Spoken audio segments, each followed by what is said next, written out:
የምጥ ጊዜን ስናስብ ብዙ የሚያስጨንቁ ነገሮች ወደ አእምሯችን ይመጣሉ።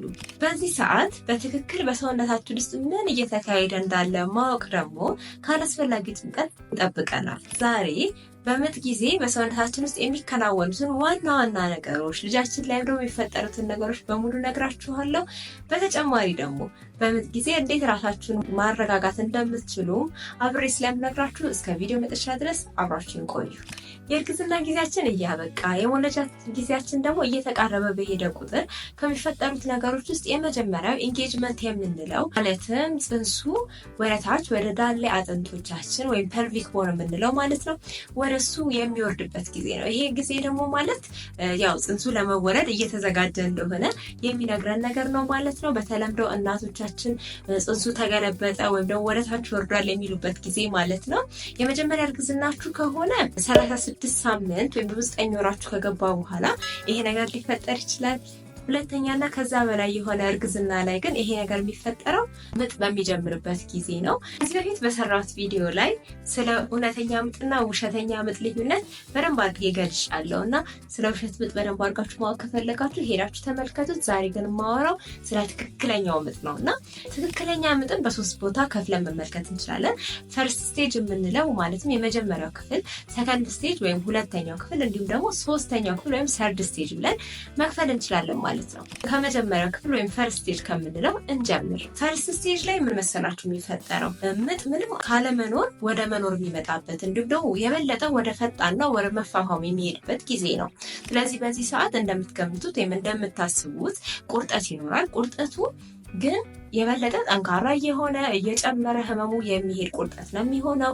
ቁርጠቱ ብቻ መኖሩ ደግሞ ልጃችሁ እንዲወለድ አያደርግም። ስለዚህ የማህፀን በር የግዴታ መከፈት ይጀምራል ማለት ነው። ማህፀን በር ደግሞ ሙሉ ለሙሉ ዝግ ከመሆን ወደ ሙሉ ለሙሉ መከፈት ወይም 10 ሴንቲሜትር ድረስ የመድረስ ነገር ይኖረዋል ማለት ነው። ሰው ይሄንን ሁሉ ፈርስት ስቴጅ ብለን እንገልጸዋለን ማለት ነው። ተከታታይ የሆነ መጠኑ እየጨመረ የሚሄድ ቁርጠት እንዳላችሁ ካወቁ በኋላ የጤና ባለሙያዎች ከሚያደርጓቸው ምርመራዎች ውስጥ አንደኛው የማህፀን በራችሁ ምን ያህል ከፍቷል የሚለውን ነገር መመልከት ነው። የማህፀን በራችሁ ከፍቷል ወይስ አልከፈተም የሚለው የሚታወቀው በእጅ በሚደረግ ምርመራ ነው እና እዚህ ላይ የሚታየው ምን መሰላችሁ? የማህፀን በር ሙሉ ለሙሉ ዝግ ከሆነ ሙሉ ለሙሉ ዝግት ብሎ ነው ፊልም የሚያደርጉት በጣታቸው በሚነኩበት ጊዜ ማለት ነው። ከዛ በኋላ ግን 1 ጣት 2 ጣት 3 ጣት እያለ ያ ማለት ምንድነው 4 ሴንቲሜትር 5 ሴንቲሜትር 7 ሴንቲሜትር እያለ መጨረሻ ሙሉ ለሙሉ ክፍት የሚሆንበት ወይም 10 ሴንቲሜትር የምንለው ጋር ስንደርስ ምንም አይነት የማህፀን በር በጽንሱ ዙሪያ ላይ አይሰማንም ማለት ነው። ስለዚህ እዛ ድረስ ይሄዳል ማለት ነው። በነገራችን ላይ የማህፀን በር ከመከፈቱ ወይም ደግሞ ዝግ ከመሆኑ በተጨማሪ ልስላሴውንም በዛው ይመረምራሉ። ልስላሴው ምን ማለት መሰላችሁ? በሚነካበት ጊዜ ምን ያህል ይለቀጣል ወይም ደግሞ ምን ያህል ሶፍት ሆኖ ወይም ለስላሳ ሆኖ ይሰማል የሚለው ነው። ይሄንን ከ100% ነው ግምቱን የሚያስቀምጡት። ይሄ ደግሞ በትክክል የሚነግረን ነገር ምንድነው? ለስላሳ እየሆነ የሚሄድ ከሆነ በቀላሉ እየተከፈተ እንደሚሄድ ምጡም ደግሞ የበለጠ እየጨመረ እየተፋፋመ እንደሚሄድ እና ጽንሱም በጊዜ እንደሚወለድ የሚያሳየን ምልክት ነው ማለት ነው። እዚህ ጋር ብዙ ጊዜ የሚነሳው ጥያቄ ማህፀኔ ሙሉ ለሙሉ ለመክፈት ምን ያህል ሰዓት ወይም ምን ያህል ደቂቃ ይወስዳል የሚለው ነው። ይሄ እንግዲህ ትክክለኛ የሆነ ይሄን ያህል ጊዜ ይወስዳል የሚል መልስ ለመስጠት ትንሽ ከባድ ነው። ምክንያቱም ምጥ እንደየሰው ሊለያይ ስለሚችል ማለት ነው። በተለይ የመጀመሪያ ምጥ ከሆነ ትንሽ ረዘም ያለ ጊዜ የመውሰድ እድሉ ከፍተኛ ነው። ሁለተኛ፣ ሶስተኛ የሆነ እርግዝና ከሆነ ደግሞ የምጥ ፕሮሰሱን ሰውነታችን ስለሚላመደው የምጥ ሰዓታችንም እያጠረ የሚሄድ ነገር ይኖረዋል። በአጠቃላይ ግን የሚጠበቀው ወይም ኖርማል ተብሎ የሚታሰበው በ1 ሰዓት ውስጥ 1 ሴንቲሜትር ይከፍታል ተብሎ ነው የሚጠበቀው ማለት ነው። ያው ይሄ ግን እንደየእርግዝናው እንደየሰው ሊለያይ እንደሚችል ሁሌም ከግምት ውስጥ ማስገባት አለባችሁ። የማህፀን በር እንዲከፍት እንዲሁም ደግሞ ምጥ እንዲፋፋም ሊያግዙ የሚችሉ ነገሮች ላይ የሰራሁት ቪዲዮ ስላለ ሄዳችሁ እንድትመለከቱት ጋብዛችኋለሁ። ይሄንን የመጀመሪያውን ክፍል ራሱ በ2 ቦታ ከፍለን መመልከት እንችላለን። ማህፀን ሙሉ ለሙሉ ዝግ ከነበረበት 5 ሴንቲሜትር እስከሚደርስ ድረስ ያለውን ጊዜ ላተንት ወይም ኤርሊ ፈርስት ስቴጅ ኦፍ ሌበር ብለን ልንመለከተው እንችላለን። በዚህ ጊዜ እንደነገርኳችሁ ማህፀን ገና መክፈት እየጀመረ ያለበት ወቅት ስለሆነ የጤና ባለሙያዎች በደንብ እንቅስቃሴ እንድታደርጉ ይነግሯቸዋል። የእንቅስቃሴን ጥቅም በነገራችን ላይ ይሄ ማህፀን እንዲከፍት የሚያግዙ ነገሮች የሚለው ቪዲዮ ላይ በደንብ አድርጌ ያስቀምጫለሁ እና ሄዳችሁ ብትመለከቱ ደስ ይለኛል። ፈሳሽ ነገር እንድጠጡ ይነግሯችኋል። ሽንታችሁ እንዲሻሉ ይነግሯችኋል። ሰው የሚሏችሁን ነገሮች እያደረጋችሁ ማህፀን እንዲከፍት ለማገዝ ትሞክራላችሁ ማለት ነው። 5 ሴንቲሜትር እስከ 10 ሴንቲሜትር ማለት ሙሉ ለሙሉ ይከፍታል ያልኳችሁ ማለት ነው። እስከዛ ድረስ ያለውን ጊዜ ደግሞ አክቲቭ ፈርስት ስቴጅ ኦፍ ሌበር እንለዋለን ማለት ነው። በዚህ ሰዓት ውስጥ እንግዲህ እንደምትረዱት ምጡ የበለጠ እየተፋፋመ ያለበት ጊዜ ነው። ስለዚህ የቁርጠት መጠናችሁ በጣም እየጨመረ ነው የሚሄደው፣ ኃይሉም ደግሞ እየጨመረ የሚሄድበት ጊዜ ነው። ስለዚህ በቂ የሆነ ክትትል በጤና ተቋም ውስጥ ማድረግ የሚኖርባችሁ ጊዜ ነው ማለት ነው። በዚህ ሰዓትም በጣም ደግሞ እንድትጠነቀቁ የምነግራችሁ ነገር የመግፊያ ጊዜ አይደለም እና አሁን መግፋት የለባችሁም። ቁርጠቶቹ በሚመጡበት ጊዜ በተቻለ መጠን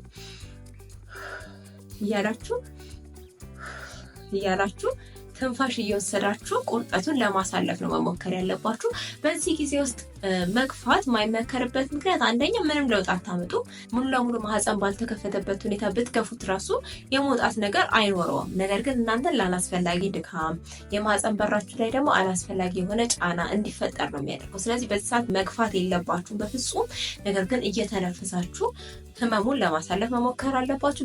በመሀል እረፍት ስለሚሰጣችሁ በሚሰጣችሁ ሰዓት ደግሞ ትንሽ እረፍት ለማድረግ መሞከር ነው። ከዛ ተመልሶ ሲመጣ ቁርጠቱን እየተነፈሳችሁ ለማሳለፍ መሞከር ነው ያለባችሁ ማለት ነው። ሽንት የሚይዛችሁ ከሆነ ቶሎ ሽንታችሁን መስራት ይኖርባችኋል ማለት ነው።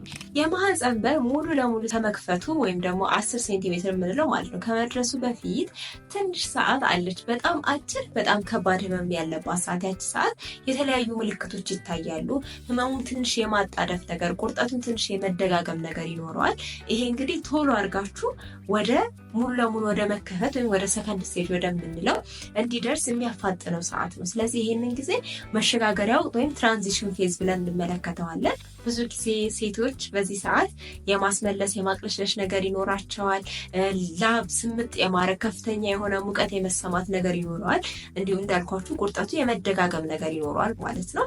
ይሄ በሚፈጠርበት ጊዜ አውቃለሁ ህመም ሊኖረው ይችላል። በጣም ከባድ ነው የሚሆነው። ነገር ግን መረዳት ያለባችሁ ነገር ይሄ ነገር የሚፈጠረው ለአጭር ጊዜ ነው እና ሙሉ ለሙሉ ማህፀን እንዲከፍትም የሚያግዝ ነገር ስለሆነ ልጃችሁ የምታቅፉበት ጊዜ እየተቃረበ እንደሆነ ከምን ጊዜው በላይ እንደደረሰ ልትረዱ ይገባል። ስለዚህ በሱ ልትጽናኑ ይገባል ማለት ነው። ከዛ እንግዲህ እንዳልኳችሁ ማህፀን ሙሉ ለሙሉ ከከፈተ በኋላ ወይም 10 ሴንቲሜትር ከደረሰ በኋላ ወደ ሁለተኛው የምጥ ክፍል ገባችሁ ማለት ነው። በዚህ ሰዓት እንግዲህ ከእናንተ የሚጠበቀው ቁርጠቱን እየጠበቃችሁ ባላችሁ አቅም ሁሉ ልክ ሰገራ እንደማስወጣት አይነት አገፋፍ በደንብ አድርጋችሁ መግፋት ነው። በዚህ ሰዓት ነው እንግዲህ በደንብ እንድትገፉ የሚጠበቀው። ምክንያቱም ቅድም እንዳልኳችሁ የማህፀን በር በዘጋበት ጊዜ ሙሉ ለሙሉ ባልተከፈተበት ጊዜ ማማጡ ወይም መግፋቱ ምንም ጥቅም የለውም። የማህፀን በር ሙሉ ለሙሉ ከተከፈተ በኋላ ግን በደንብ እየገፋችሁ ህፃኑን ለማስወጣት ትሞክራላችሁ ማለት ነው። ህፃኑ ሊወጣ አካባቢ ደግሞ የሆነ የሚያስፈራ ስሜት አለው። ይሄንን ከሆኑ ልንገራችሁ፣ የሆነ የሚያስፈራ ስሜት አለው። በተለይ የውጭኛውን የሰውነታችሁን ክፍል ሲጫነው ጭንቅላቱ ይታወቃችኋል እና ትንሽ የማቃጠል አይነት ስሜትን ሊሰማችሁ ይችላል። ነገር ግን በሰዓት ማስታወስ ያለባችሁ ነገር ይሄ ሁሉ ነገር ተፈጥሯዊ ነው እና ፈጣሪ በውስጣችሁ እንዳስቀመጠው ጽንሱን ደግሞ በሰላማዊ መንገድ የሚያስወጣበት የራሱ የሆነ መንገድ አለ። ስለዚህ የጤና ባለሙያዎች የሚሏችሁን ነገሮች እያዳመጣችሁ እነሱ በሚሏችሁ መንገድ ጽንሱን መግፋት ብቻ ነው ከእናንተ የሚጠበቀው ማለት ነው። ስለዚህ እንግዲህ በዚህ ሰዓት ደስ በሚል ሁኔታ የልጃችሁ ጭንቅላት ሙሉ ለሙሉ ይወጣል ማለት ነው። የጭንቅላቱ ሲወጣ ስለዚህ ከዛ በኋላ የጤና ባለሙያዎች እያገዟችሁ ሙሉ ለሙሉ ጽንሱ ይወለዳል ማለት ነው። ስለዚህ ይሄ በጣም የሚያስደስት ጊዜ ነው። ያው ልጃችሁን ለመጀመሪያ ጊዜ የምትተያዩበት አጋጣሚ ነው የሚሆነው ማለት ነው። በጣም በህይወታችሁ ውስጥ ከሚገጥሟችሁ በጣም የተለዩ አጋጣሚዎች ውስጥ አንዱ ስለሆነ ያችን ጊዜ እንግዲህ በደንብ አድርጋችሁ ኢንጆይ አድርጓት። ከዛ በኋላ እንግዲህ ልጃችሁን ይሰጧችኋል ወይም ደረታችሁ ላይ እንድትይዙት ይደረጋል። ከዛ በኋላ እትብቱ ይቆረጣል። ከዚህ በኋላ ወደ 3ኛው የምጥ ክፍል እንሄዳለን ማለት ነው። ሶስተኛው የምጥ ክፍል ወይም ሰርድ ስቴጅ የሚባለው ጊዜ ደግሞ የእንግዴ ልጁ ከውስጣችሁ የሚወጣበት ጊዜ ነው። የእንግዴ ልጅ እንግዲህ በእርግዝና ጊዜ አስፈላጊ የሆኑ ንጥረ ነገሮች በሙሉ ከእናንተ ወደ ልጃችሁ የሚሄድበት ደም በደንብ ወደ ልጃችሁ እንዲሄድ የሚደረግበት ክፍል ነው። ነገር ግን ጽንሱ ከተወለደ በኋላ እንግዲህ ልጅ አስፈላጊ ስላልሆነ በተፈጥሯዊ መንገድ ራሱ ይወጣል ማለት ነው። ያ ግን ራሱ እንዲወጣ ለማገዝ ማህፀን መኮማተር ስላለበት ማህፀናችሁ እንዲኮማተር የሚያግዝ መድኃኒት ይሰጣችኋል ማለት ነው። ከዛ በኋላ ቁርጠት ነገር ይኖራችኋል። የጤና ባለሙያዎችን ደግሞ እያገዟችሁ የእንግዴ ልጅን ያዋልዳሉ። የእንግዴ ልጅን ማዋለድ ህመም ያለው ነገር አይደለም። ልክ እንደዛኛው እንደምጡ ሁሉ የሚያም ነገር ስላልሆነ ያን ያህል ሊያስጨንቃችሁ የሚገባ ነገር አይደለም ማለት ነው። አጠቃላይ የምጥ ፕሮሰሱ ይሄንን እንደሚመስለው። ልጃችሁስ በምን አይነት ነገሮች ውስጥ ነው እያለፈ ያለው የሚለውን ነገርም ደግሞ ልንገራችሁ። አሁን ቅድም እንግዲህ ይሄ ቪዲዮ ሲጀምር እንደነገርኳችሁ ለልጃችሁም የመጀመሪያው ስቴፕ የሚሆነው ምንድነው ወደታች ወደ ዳሌ አጥንቶች ምንላችሁ ወይም ደግሞ ወደ ፐልቪክ ቦንስ መግባት ነው ማለት ነው። ይሄ ኢንጌጅመንት እንለዋለን። እንደነገርኳችሁ ይሄ ነገር የሚፈጠረው እንግዲህ የመጀመሪያ እርግዝናችሁ ከሆነ ከ36 ሳምንት በኋላ፣ ሁለተኛ እርግዝናችሁ ወይም ከዛ በላይ ከሆነ ደግሞ ምጥ ሲጀምራችሁ ወይም ሊጀምራችሁ አካባቢ ላይ ይፈጠራል ማለት ነው። ስለዚህ ጽንሱ ከላይ ከፍ ብሎ ከነበረበት ወደ ዳሌ አጥንቶች ወዳሉበት ወይም ወደ ታች ወረድ ይላል ማለት ነው። ይሄንን ደግሞ ኢንጌጅመንት እንለዋለን ማለት ነው። ከዛ ቀጥሎ ደግሞ ዲሰንት የምንለው ነገር ይፈጠራል። ዲሰንት ማለት ምንድነው? የበለጠ እንግዲህ በምጥ ጊዜ በሚኖሩ ቁርጠት ወይም ኮንትራክሽን በምንለው እየታገዘ የበለጠ ወደ ታች መውረዱን ይቀጥላል። ያንን ደግሞ ዲሰንት እንለዋለን ማለት ነው። ሌላ ደግሞ ጽንሱ የሚያደርገው ነገር ምን መሰላችሁ? በአጥንቶቻችሁ ውስጥ በቀላሉ ለማለፍ በሚያደርገው ጥረት ውስጥ ምን ያደርጋል ማለት ነው? አንገቱን በደንብ አድርጎ እንደዚህ አድርጎ ያጥፋል ማለት ነው። እዚህ ጋር ምስሉ ላይ እንደምትመለከቱት ማለት ነው። ይህን ደግሞ ፍሌክሽን እንለዋለን። እንግዲህ ያ ምንድነው? ጠባብ አንግል ተጠቅሞ ለማለፍ የሚያደርገው ጥረት ነው ማለት ነው። ከዛ በኋላ አሁንም ደግሞ ለማለፍ ሲል ምን ያደርጋል? ሌላ ነገር ኢንተርናል ሮቴሽን የሚባል ነገር ያደርጋል። ያ ምንድነው? ይዞራል ጭንቅላቱ ማለት ነው። ውስጥ ላይ እንዳለ አንገቱ ይታጠፋል። ከዛ ደግሞ ይዞራል ማለት ነው። ከዛ ይሄ እንግዲህ የሚፈጠረው ወደታች እየወረደ በሚመጣበት ጊዜ ነው። ከዛ በኋላ ኤክስቴንሽን የምንለው ነገር ይፈጠራል። ያ ማለት አንገቱ እንደዚህ ብሎ ከነበረበት በደንብ ወደ ላይ ቀና ይላል ማለት ነው። ያ ቀና የሚልበት ቦታ ደግሞ መቼ ነው ማለት ነው? ከውስጣችሁ ሲወጣ ማለት ነው። እንግዲህ በነገራችን ላይ ይሄ የሚሰራው አቀማመጡ ጭንቅላቱ ወደታች ለሆነ ልጅ ነው እና ያው መጀመሪያ የሚወጣው ጭንቅላቱ ማለት ስለዚህ ጭንቅላቱ ቀጥታ በደንብ እንዲወጣ ያደርጋል ማለት ነው። ያ እንግዲህ ኤክስቴንሽን እንለዋለን ማለት ነው። ከዛ ጭንቅላቱ ከተወለደ በኋላ ደግሞ ኤክስተርናል ሮቴሽን የሚለውን ነገር ያደርጋል። እራሱ ምን ይሆናል? ይዞራል ማለት ነው። የፈጣሪ ስራ ግን አይገርማችሁም? በጣም በቃ ሁሉ ጊዜ የሚያስደንቀኝ ነገር ነው እና በውስጣችሁ ካሉት አጥንቶች ጋር አንደኛው እንዳይገጨው እንደዚህ ሲል፣ አንደኛው እንዳያገኘው እንዲህ ሲዞር እንደዛ እየሆነ ነው የሚመጣው ልጃችሁና ከዛ በኋላ የሚያዋላላችሁ ሰው ቀስ አድርጎ ጭንቅላቱን ወደ ታች በሚያደርገው ጊዜ ኤክስፐርሽን የምንለው ማለትም ሙሉ ለሙሉ ሌላው የሰውነቱ ክፍል ይወጣል። ያው ያንን ደግሞ እነሱ የሚያግዟችሁ ምኑን መሰላችሁ? መጀመሪያ ትከሻው እንግዲህ ሙሉ ለሙሉ ጭንቅላቱ እንዲከወጣ በኋላ ይዞራል ብያችኋለሁ አይደለ? ስለዚህ መጀመሪያ የሚወለደው ትከሻው ቀስ ብሎ እንዲወለድ ያግዙታል ማለት ነው። ከዛ ሙሉ ሰውነቱ ይወጣል ወይም ኤክስፔንድ ይሆናል ማለት ነው። ስለዚህ ልጃችሁ በእነዚህ ሁሉ ፕሮሰሶች ውስጥ አልፎ ነው ከእናንተ ጋር የሚገናኘው ማለት ነው እና አይገርምም? አይደንቅም? በጣም ሁልጊዜ የሚያስደንቀኝ ነገር ስለሆነ ነው። ስለዚህ ዛሬ በምጥ ጊዜ ስለሚፈጠሩ ነገሮች ያዘጋጀሁላችሁ ቪዲዮ ይሄን ይመስል ነበር። ሰውነታችሁ ውስጥ እንግዲህ እየተካሄደ ያለው ነገር ይሄ ነው። ጽንሳችሁ ላይም ወይም ልጃችሁ ላይም እየተካሄደ ያለው ነገር አሁን የነገርኳችሁ ነገሮች ናቸው ማለት ነው።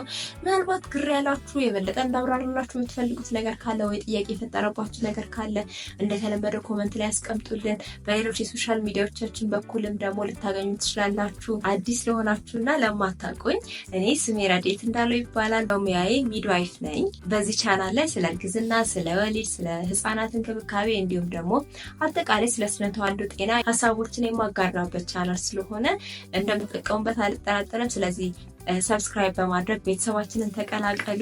ላይክ እና ሼር ማድረግም እንዳትረሱ። ለዛሬ ያዘጋጀላችሁ ይሄን ይመስል ነበር። በቀጣይ እስከምንገናኝ ድረስ ቻው ቻው። ሰላም እንዴት ናችሁ? ይህ ዛሬ ነው። በቻናላችን ስለ እናቶችና ህፃናት ጤና እንወያያለን። ላይክ እና ሰብስክራይብ ማድረግ በፍጹም እንዳትረሱ።